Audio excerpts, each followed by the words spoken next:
అన్నప్రసాద పంపిణీలో టీటీడీ తన రికార్డును తానే తిరగరాస్తోంది. గత 10 ఏళ్లలో 67 కోట్ల మందికి పైగా భక్తులకు అన్నప్రసాదాన్ని పంపిణీ చేసింది. 2018లో ఏకంగా 10 కోట్ల మందికి పైగా అన్నప్రసాదాన్ని అందించింది. ఇక అన్నప్రసాద ట్రస్టుకు భక్తులు ఇప్పటివరకు ఏకంగా 2200 కోట్ల రూపాయల విరాళాన్ని అందించారు. అఖిలాండకోటి బ్రహ్మాండ నాయకుడైన శ్రీవారిని నిత్యం వేల సంఖ్యలో భక్తులు దర్శించుకుంటున్నారు.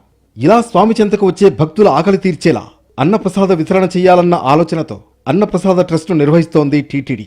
1985 ఏప్రిల్ 6వ తేదీన శ్రీ వెంకటేశ్వర నిత్య అన్నదానం ట్రస్టును ప్రారంభించింది. ఎన్టీఆర్ సీఎంగా ఉన్న సమయంలో ఈ ట్రస్టును ప్రారంభించగా అప్పట్లో నిత్యం 2000 మంది భక్తులకు అన్నప్రసాద వితరణ చేసింది టీటీడీ. 1994లో శ్రీ వెంకటేశ్వర నిత్య అన్నదాన ట్రస్టుగా రూపాంతరం చెందిన ఈ పథకం 2014కి శ్రీ వెంకటేశ్వర అన్నప్రసాద ట్రస్టుగా మార్పు చెందింది. శ్రీవారి దర్శనానికి విచ్చేసిన భక్తులకు నాణ్యమైన అన్నప్రసాదాన్ని అందించడమే ధ్యేయంగా అన్నప్రసాద వితరణను ఎప్పటికప్పుడు పెంచుతూ వచ్చింది టీటీడీ. 2012లో ఆలయానికి ఈశాన్యం వైపున ఆసియాలోనే అతిపెద్దదైన అన్నప్రసాద సముదాయాన్ని నిర్మించింది టీటీడీ. అన్నప్రసాద సముదాయంతో పాటు వైకుంఠం క్యూ కాంప్లెక్స్లోని కంపార్ట్మెంట్ల వెలుపల ఉన్న క్యూ లైన్లో వేచి ఉండే భక్తులకు అన్నప్రసాద వితరణను చేయడం ప్రారంభించింది.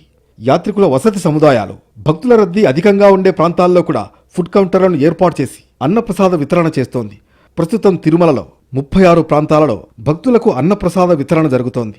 సాధారణ రోజుల్లో 1,75,000 నుంచి 1,90,000 భోజనాలను పంపిణీ చేస్తుండగా వారాంతంలో ఈ సంఖ్య 1,95,000 నుంచి 2,20,000గా ఉంటోంది. టీటీడీ నిర్వహిస్తున్న అన్నప్రసాద పథకానికి భక్తుల నుంచి విశేష స్పందన లభిస్తోంది.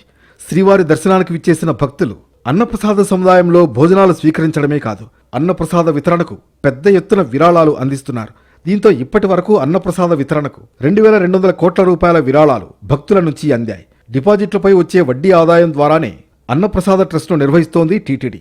2016లో 7,79,00,000 భోజనాలను పంపిణీ చేయగా 2017లో ఈ సంఖ్య 10,28,00,000కు చేరుకుంది. 2018లో 10,42,00,000 మందికి భోజనాలను పంపిణీ చేసింది టీటీడీ. ఇప్పటి వరకు ఇదే అత్యధికంగా చెప్పుకోవచ్చు.